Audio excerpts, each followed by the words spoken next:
కథలు ఎప్పటికీ ఎండ్ కావు, లేదంటే ఎప్పుడు ఎండ్ అవుతాయనేది అంత సులువుగా చెప్పలేరు. ప్రస్తుతం దేవరకు సంబంధించిన ఇష్యూ కూడా అదే.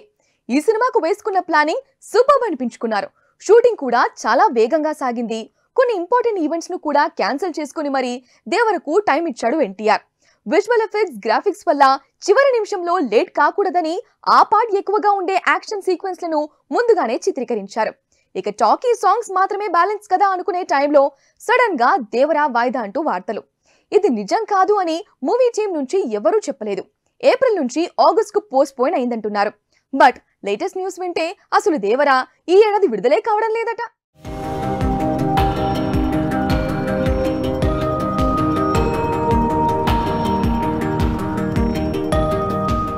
యంగ్ టైగర్ ఎన్టీఆర్ పక్కా ప్లానింగ్ తో మొదలుపెట్టిన సినిమా దేవరా.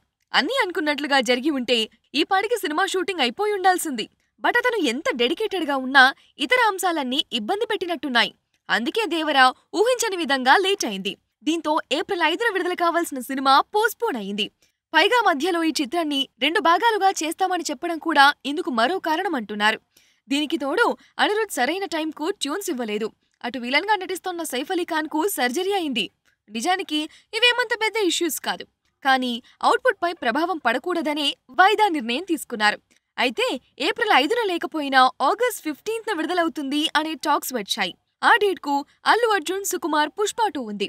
సో వీరి మధ్య వార్ తప్పదు అనుకున్నారు, లేదా పుష్ప 2 కూడా పోస్ట్పోన్ అవుతుంది అనుకున్నారు.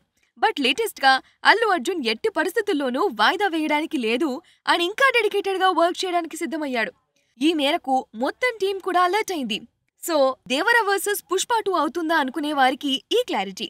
ఆగస్ట్లోనే కాదు, అసలు ఈ ఏడాదే దేవర రావడం లేదట. ది బెస్ట్ అవుట్పుట్ తో వచ్చే ఏడాది సంక్రాంతికి విడుదల చేయబోతున్నారు అని కొత్తగా వినిపిస్తోంది. నిజానికి వీళ్ళు 2025 సంక్రాంతి అని డేట్ ఇప్పుడే వేస్తే డిస్ట్రిబ్యూటర్స్, బయ్యర్స్ లో సమస్యలు మొదలవుతాయి. అందుకే వీలైనంత వరకు నాంచుతూ వెళతారు. కానీ ఆ డేట్కే వస్తామని అందరికీ ముందే చెప్పి ఉంచుతారు. దీనివల్ల ఈ ఏడాదిలాగా రిలీజ్ డేట్ కు ఇష్యూస్ ఉండవు. సో ఆల్రెడీ 2025 సంక్రాంతికి చిరంజీవి విశ్వంభర ఉంది. దానికి దేవర కూడా తోడవుతుందా, లేక ఇంకేదైనా కొత్త డేట్ చెబుతారా అనేది చూడాలి.